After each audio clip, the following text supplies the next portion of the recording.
You Booked It, episode 224. What's going on, everyone? Thank you for joining me today on You Booked It, the #1 podcast where you learn how to create a successful entertainment career. Have you joined the You Booked It community yet? It is your go-to entertainment career resource. Inside, you'll have direct access to Broadway performers, Emmy nominees, and people just like yourself navigating this industry. Learn from those walking the walk. Build industry relationships, access unlimited masterclasses, and learn how to book the job more consistently. Join free today. Tap the link in the show notes or go to youbookeditpodcast.com/invite to get inside. And now, let's meet today's guest. All right, let's kick off today's episode. I am stoked for my guest today. I've got Drew Smith. Drew, are you ready for this? Man, I am so ready for this. Right on. Drew is an award-winning professional songwriter and country artist based in Nashville, Tennessee. Drew's work has been recorded in many countries, including the US, Canada, Ireland, Germany, and Australia, among others. He also toured coast to coast for several years in his early career and has shared the stage with Merle Haggard, Don Williams, Big and Rich, Lee Brice, Lady A, and many others. He is the owner of Gray Sound Recording LLC, working as a producer and senior mixing engineer, and the creator of the Before You Record course for new artists. Drew, I know that is super condensed and a very tight synopsis of who you are and what you've done, but why don't you tell us a little bit more about yourself, fill in those gaps, and a little bit more about what you do as a professional in the entertainment industry? Man, I grew up, first of all, thank you so much for having me here. I grew up in Lawrenceburg, Tennessee, which is about the halfway point between Nashville and Muscle Shoals, Alabama, two music meccas in America. I live in Nashville now. I'm an artist, songwriter, producer, mixing engineer. You pretty much covered it all, man. You did your homework there, Dane. And yeah, own Gray Sound Recording Services and created the Before You Record course. Very cool. Well, I'm excited to dig into this, but first, let's get to this section. And look, Drew, I am a sucker for a good quote. What is your favorite quote you'd like to share with everyone? I will go with "Fortune favors the bold," which was the Roman poet Virgil. I think he's the guy that said it. Either way, I love it. Yeah, beautiful. Can you expand on that a bit on how you've applied that to your career? Dane, you've been in the entertainment business, and so you know that you got to be pretty bold just to wake up in the morning and be in the entertainment business. Yeah. It's one of those nothing is promised things, and you just have to dive into it. And I've learned to take chances that way. Beautiful. Well, let's get into this section here. And Drew, of course, you're an entertainment professional, you're an entertainer. I'm an entertainer, and I think that you'd agree that this industry can be one of the most subjective, brutally honest, and personally emotional industries in existence. And you know as well as I that in order to create and have a successful career in this industry, like you're having now, takes a lot of dedication and hard work. And while, yep, there is an outrageous amount of fun, excitement, and fulfillment doing what we do, there are also the not so good moments, those obstacles, those challenges, those failures that we're going to have to experience and we're going to have to move forward through. So tell us, what is one key challenge, obstacle, or failure you've experienced in your career, and how did you come out the other side better because of it? Man, so I started before I had publishing deals and all that and was writing songs full time. I was touring full time anywhere that they would let me and my band play, and had an agent and was traveling around and just not making much money at all. And as a result, the next year, 2009, I lost my house to foreclosure. Shortly after that, my car was repossessed, and those were two pretty big hits in a lot of ways. And I really thought okay, maybe this is not what I need to be doing.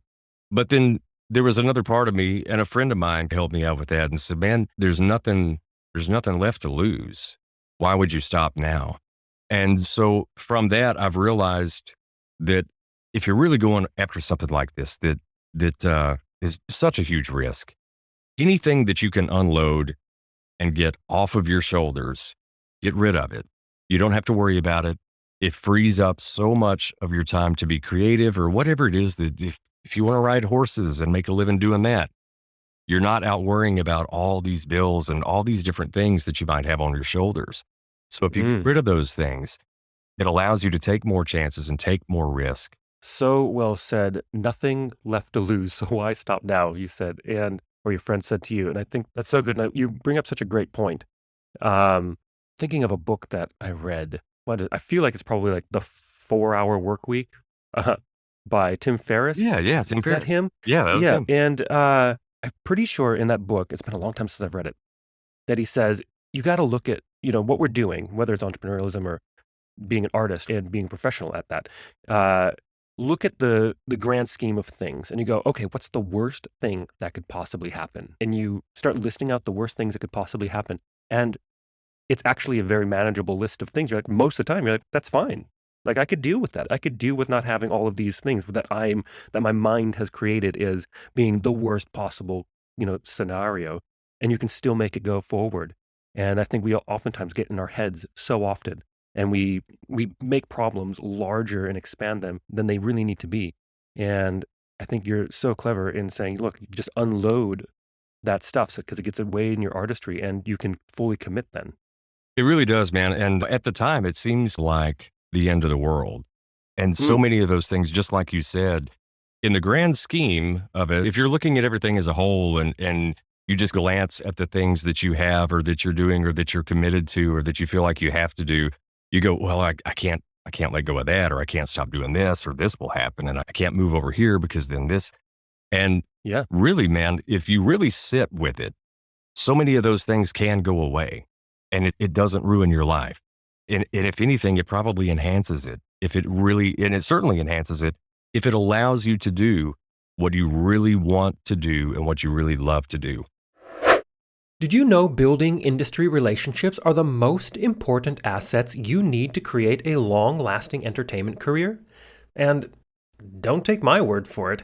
Guest after guest here on the podcast have attributed some of their biggest career moments to their relationships. That is why you need to get yourself inside the You Booked It community.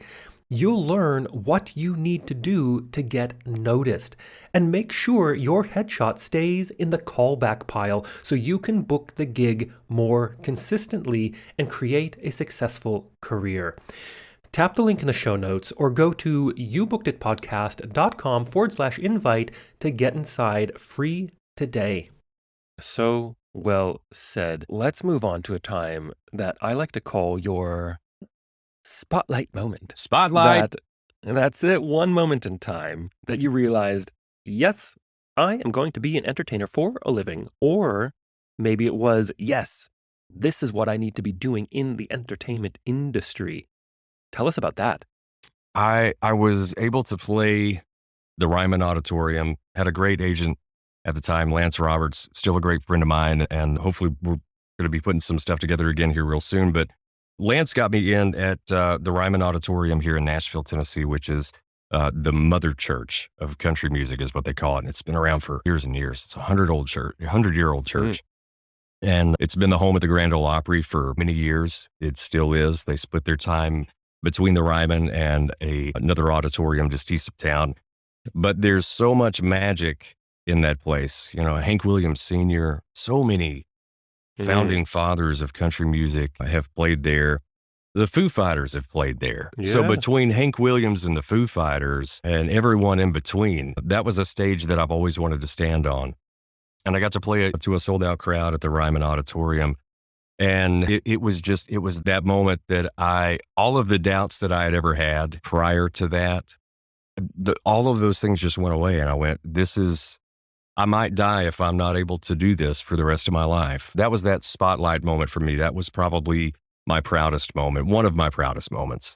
I love that story. And I love those moments when they come on stage. And it doesn't happen every time you're on stage. And it's often on a special stage or for whatever. Sometimes it just happens out of nowhere, I find, is you have these like clear epiphany moments when you're on stage, when you're doing the thing that you do, right? And it just kind of overwhelms you in a moment. And I don't know. I don't really know how to explain it beyond that, but it's just this really special time that just happens every once in a while when you're on a stage or, like I said, in an incredible venue. Do you feel the same? I really do, man, and because you have been a performer for so many years, you totally get that. That's one of those things that not everyone understands is that there are sometimes, for no rhyme or reason, there are those magic moments, Mm, and it's like you said, it doesn't even have to be on a special stage. It doesn't have to be on a special night. Those things are great too, and they're magic in their own way. But man, there's just times as a performer that for seemingly no reason at all, you just know that it's magic, and you know that you're yeah, supposed to be there and not anywhere else. And yeah, it's greater than any drug you can ever do. It's an amazing thing, and it's I have a hard time putting it into words myself because unless you felt it, there's just really no way to describe that feeling. yeah. 100%, 100%. Let's piggyback on that real quick and let's talk about your number one booked it moment. Walk us through that day, what was going on in your life, and what about that moment makes it your favorite booked it moment. My my first major cut that I got as a songwriter, it was just a regular old day, man. And I had went into the office. I think I'd just finished a writing appointment with some co-writers. Maybe I went into my creative manager's office and was sitting there on his couch talking to him. And at the time, my my father was working in Nashville a lot, and every Mhm. once in a while he would come by and he'd go into our break room and he'd sit down and catch up on his paperwork or emails or whatever he needed to do. And I had no idea that he was coming by. And so I'm sitting there in my head of creative's office, and he and I are having a bit of a meeting, and I hear somebody come in the front door, and our intern or whoever we had at the time, I heard him greet somebody, and I knew it sounded like my dad's voice. And he came around the corner, and we waved him in through the glass doors, and he came in and sat down, and was catching up with myself and my head of creative, and we're just chatting. And man, about that time, my phone started going crazy. My creative manager's phone, his computer, all these things started going nuts.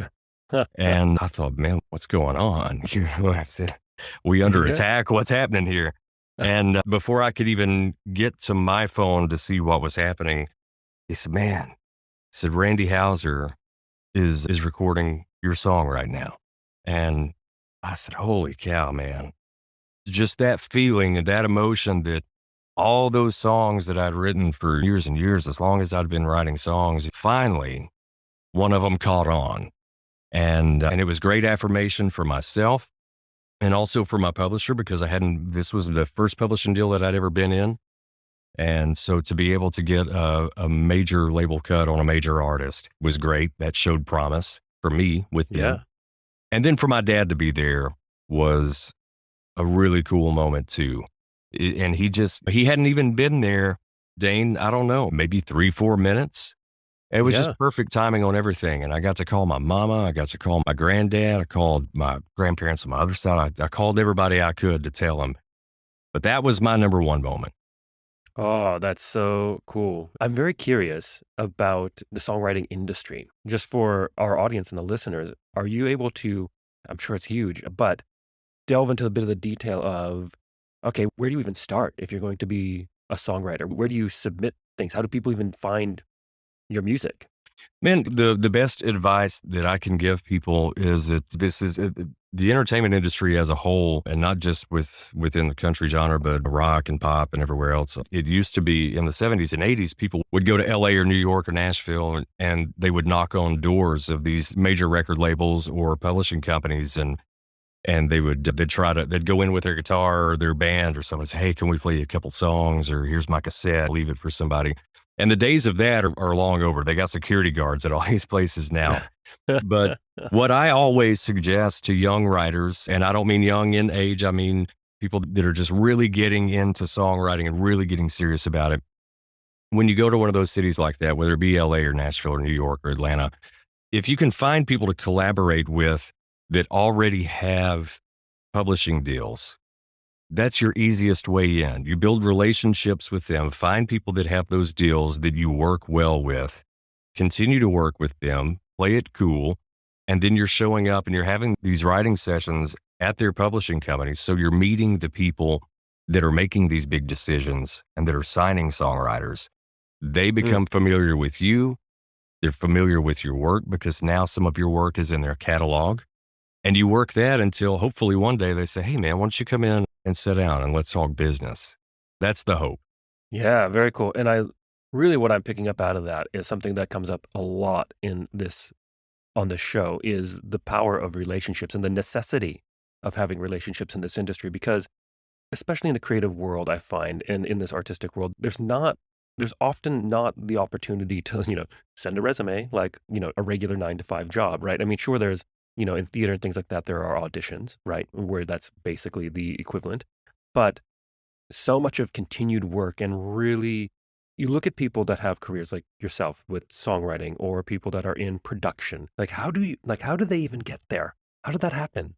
And the thing is, there's not really a straight line path and it's all built on relationships. There's nowhere you can just, a lot of the jobs, a lot of the positions are not things that are even listed. No one talks about them. They just come to those who have positioned themselves with various relationships in various niches. And that's such a huge takeaway because that's really how the bulk of this industry really works. And it's how you create longevity. It's how you create sustainability in this industry is creating those industry relationships, no matter what part of the industry that you are most interested in. That's exactly right. And it's one of those things when you're trying to break into the entertainment industry. And as you said, even with acting and stuff, yeah, you have auditions, but still, it's not like most 9 to 5 jobs where you go to school, you learn a trade or you get a degree. And Yeah. so then you have a piece of paper that says whether you're qualified or not. What we do, there's nothing that says that until we've had some success. So when you're first trying to land a gig or a job as a writer or an actor or actress or whatever it may be, there there's really nothing there that says, "Hey, he's been trained or she's been trained to do Yeah. this to the best of their ability."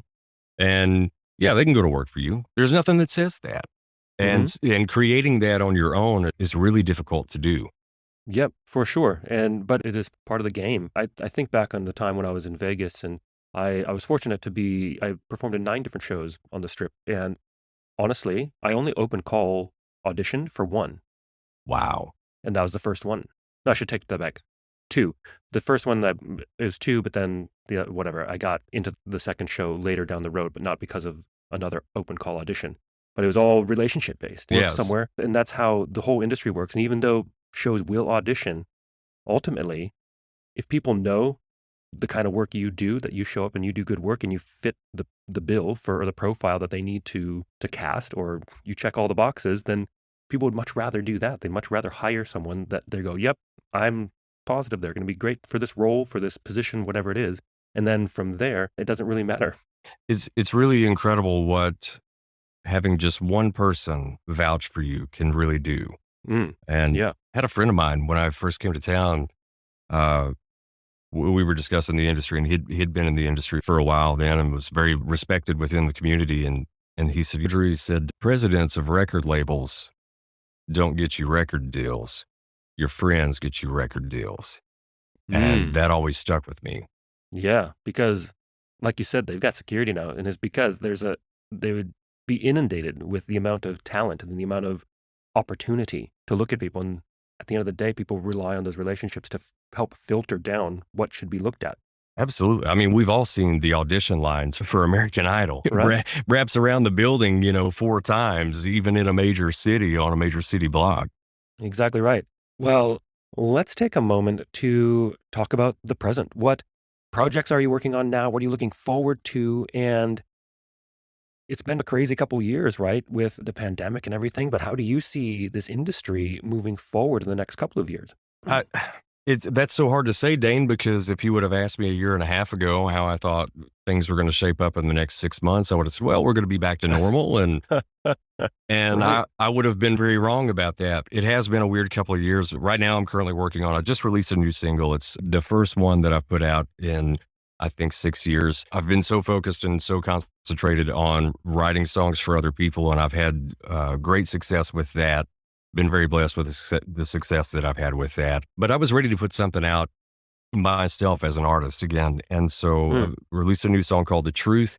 And that came out on October 29th, of 2021. So just a couple of months back. And really just been beating that thing to death, man. It's been great. We've had tons of streams, so many new listeners from all over the world. And so that is presently keeping me busy right now. And I want to yeah. continue that momentum. And we're currently working on my new album. I'm going to just go ahead and put out a full album that should be out late spring, early summer, if everything goes well. As far as the industry and the direction that I think it might be moving into in the next couple of years, I think we're in a space right now where we've plateaued into the streaming world, Mm, and which is great if you're an independent artist. This is the absolute best time to be an independent artist because you can do these things and you can release it on a worldwide level, all from the comfort of your recliner, you know, right. which is an amazing thing. And I think that as we move forward, it's only going to be a better opportunity to be an independent artist. Very cool. I agree with you. Also, in the very top of the show, when I was reading your bio, I mentioned the before you record course. What I can imagine that would also be something that'd be helpful for independent artists and things like this. And maybe that's even what it's built for. But could you dig into that a little bit? It is. It's built for independent artists, bands, even songwriters. I've been writing songs since probably 12 years old or so. And I did my first demo session as a songwriter down in Muscle Shoals, Alabama, years ago. And I had no idea what was going on. And a couple of years after that, I was in my first publishing deal and I did my first demo sessions in Nashville. And it was a terrifying experience for me because they were using all this lingo that I was just not familiar with at all. It was moving at such a fast pace. I was not prepared for it because I had no idea what to prepare for. Once I got into to recording and production and producing other artists and mixing records and things like that, I would be working with these artists and with a lot of them, it was their first project that they had ever recorded. So what I found was this carousel that was happening with every new artist that I was working with, where I would have to prep them for their studio session. And a couple of weeks away from it, I would start sending them information. Okay, I need these work tapes on these songs that we're going to record. You just simple phone recordings, you and a guitar, you and piano, whatever. It doesn't have to be anything fancy, but I need it from the intro all the way to the end of the song. Just one clean take of every song that we're going to record in the studio. And I need lyric sheets and I need them typed in this format with this kind of font. And I need those printed X amount of times. And then the day that we go into the studio, I need you to do this. And it was just this laundry list of things that I Yeah. had to continue to explain. And at one point I thought, man, why don't I just write this down and put it like in a PDF or something? That way I don't have to do this every time I work with a new artist. And so it was from that idea that I thought, well, I don't know, dummy. How about make a course and walk everyone through it and just make it easier on everybody? Because it is, man, it's a place and it's a thing that you can really get lost in as an artist or a band or as a songwriter and Mm, not even know where to start. And if you do figure out where to start, there's still so many things that go along with it that you don't know until it's too late. And so you end up in the studio ill prepared. Mistakes are made, you forget things, there's surprises, and those are very costly things. They can be very costly. And so the more that you know about that process, the more that you can prepare, the better off you're going to be. You're going to look more professional. Of course, everybody's going to say, man, he's been doing this for a while. He gets it. He knows what's up. And it's also going to save you money because there's going to be things that you're not going to have to go back and fix because you didn't know better at the time. mm. So that's the entire premise of the course. Very cool. Very helpful. Love that. So everyone check it out. I'll make sure that we can link to that in the show notes for sure. And it is now time to move on to one of my favorite sections in the interview. I call it the grease lightning round. I'm going to ask you a handful of questions. I want you to answer them as quickly and concisely as possible, one after another. Are you ready? Reis lightning. Here we go. All right. First question. What was the one thing holding you back from committing to a career in the entertainment industry? Health insurance and money. Second question. What is the best piece of advice you have ever received? Don't ever let them steal your joy. Yes. Third question. What is something that is working for you right now? You know what? Right now, it's just going for it. Just going for it. I've been putting out content of different sorts, and the thing is, no one can like it if you don't put it out. So I've just been putting out all kinds of stuff, and it's been so much fun. Well said. No one can like it if they don't know it's there, right? That's right. There you go. Fourth question. What is your best resource, whether that is a book, a movie, a YouTube video, maybe a podcast or piece of technology you found is helping your career right now? As of late, the Beatles documentary came out called Get Back, and it's a fascinating piece. There's no narration during the entire thing. It's strictly an 8-hour filmed documentary of these guys in real time and their process.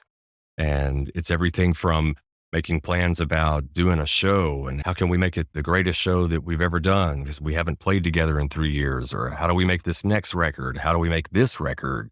What should this song be and what tempo? And man, it's very inspiring, very inspiring. Yeah. Very cool. I've been reading about, or I've seen various articles about that documentary, and it's on my short list of getting to watch. Highly Very recommend. cool. Yes, beautiful. And the fifth question. If you had to start your career from scratch, but you still had all the knowledge and experience you've collected from your career in this industry, what would you do or not do? Would you do anything differently, or would you keep it the same? The one thing that I would do differently is I would not get comfortable. I went through this period some years ago where I was having some success as a songwriter and things were going well. And I thought, all right, man, I can kick back and relax a little bit now. And there's other people here that I've done my part. And so I'm sure they'll keep doing their part and I'll continue to be successful. And that's just not how it works at all. You got to keep digging. Yes, gotta keep digging. Last question. What is the golden nugget knowledge drop you've learned from your successful career in the industry you'd like to leave with our listeners? It doesn't matter what you want to do. If you want to work at a fill-in station, if you want to be an entertainer, anything, always be a great hang. Always. Yes, it brings it back to relationships, right? It does. Yeah. Every time. Beautiful. And to wrap up this interview, Drew, it is time to give yourself a plug. Where can we find you? How do our listeners connect with you? Is there anything you want to promote? My website is up. It's drewsmithlive.com on social media. So Instagram, Facebook, YouTube, Twitter, TikTok, all of those things. My handle is the same on all social media. It's just Drew Smith Live, just like my website, drewsmithlive.com. All the social handles are all the same. So please say hello. Perfect. And for everyone listening out there, I've put the links to everything Drew just said into the description of this episode, so you can easily check him out and all of his music and everything he does. And also be sure to share this podcast with your fellow entertainers, teachers, coaches, arts and entertainment educators, and anyone you know aspiring to create a career in the entertainment industry.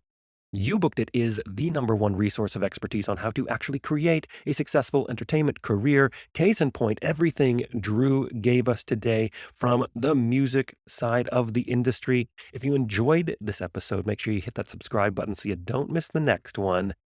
Drew, thank you so much for coming on the show today.